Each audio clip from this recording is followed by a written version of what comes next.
Title: I asked my husband, what if I go out on a date and then tell you all the details, like an open marriage?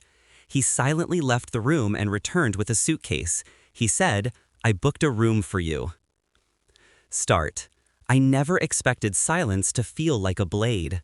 When I asked him, half joking, what if I went out on a date and told him all the details, he didn't laugh, didn't argue, didn't even blink. He left the room. Minutes later, he returned with a suitcase. Calm, cold, final. I booked a room for you. Get out. My lawyer will call you tomorrow. That was the moment my world collapsed. But the funny thing about collapsing worlds, you learn quickly how to build a sharper one from the ruins. We were married 12 years. I had memorized the way his voice softened in the mornings, the warmth in his eyes when he kissed my forehead. He wasn't just my husband, he was my anchor, my safety, or so I believed. I carried him through late nights when he was building his career. I sacrificed promotions, friendships, and time, everything I had bent toward him. And when he succeeded, I believed we had succeeded. I didn't see the cracks forming, or maybe I didn't want to. The night he shoved the suitcase into my hands, I thought it was over, my joke, my clumsy way of testing his fidelity. But truth has a way of clawing its way through silence. I found the first clue 2 weeks later. A text, hidden but not erased well enough. A woman's name.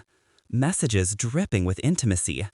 Dates that overlapped with the nights he claimed to be working late. The puzzle assembled itself quickly after that. Receipts for hotel rooms, a second phone, a shared account I was never meant to discover. He hadn't been offended by my question, he'd been exposed. My heartbreak sharpened into something else, clarity. He hadn't thrown me out because I'd crossed a line, he threw me out because I was getting close to his secrets. And that's when my pain stopped being pain, it became strategy.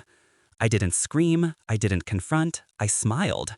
I moved back in after his apology, because of course he apologized once his lawyer realized I wasn't going quietly. I let him believe I was fragile, broken, desperate to fix us. But while he slept, I gathered bank statements, copies of contracts, quiet meetings with attorneys of my own. I followed him, documented his late-night business dinners. I learned her name, her address, even the perfume she wore that clung faintly to his suits. Every piece of evidence I filed like a weapon. Every lie he told, I memorized like a confession. He thought he was playing chess. He didn't see that I had already stolen half his pieces before the game began. Step 1 was financial. He had hidden assets, investments under shell accounts. I froze them with legal injunctions before he could blink. The man who once controlled everything suddenly couldn't access a dollar without my shadow hanging over it. Step 2 was exposure. I mailed anonymous packages, photos, receipts, his second phone bill to the board members of his company. Not publicly, just enough to fracture the image of the perfect executive husband he sold to the world. Whispers spread faster than flames. Step 3 was personal. I invited her, the mistress, to coffee. She thought I came in anger. Instead, I came with truth.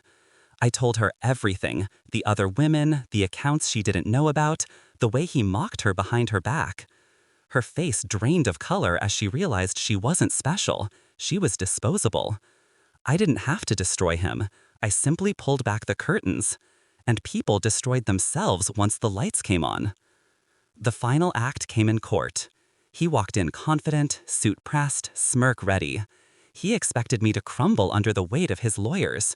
But when my attorney laid out the evidence, the hidden accounts, the infidelity, the lies, his smirk vanished. Every secret I'd collected unraveled in public record. Every betrayal he thought buried stood in the open. I watched him squirm, eyes darting like a trapped animal. For the first time in 12 years, I didn't feel small beside him. I felt vast, unshakable. The judge's ruling was clean and brutal. Assets awarded, custody settled, reputation shattered. When he turned to me afterward, desperate for a reaction, I gave him nothing, just silence. The same silence he'd given me when he returned with that suitcase. People ask me if I regret it. If I regret the coldness, the calculation, I don't. He taught me silence. He taught me how to leave someone without raising your voice, how to bury them without dirt. I only returned the lesson. Now, when I walk past the mirror, I don't see the woman whose world collapsed with a suitcase. I see the woman who rebuilt herself sharper, stronger, untouchable. And if he ever wonders why it all fell apart, I hope he remembers that night. The suitcase, the silence, the line he thought he drew.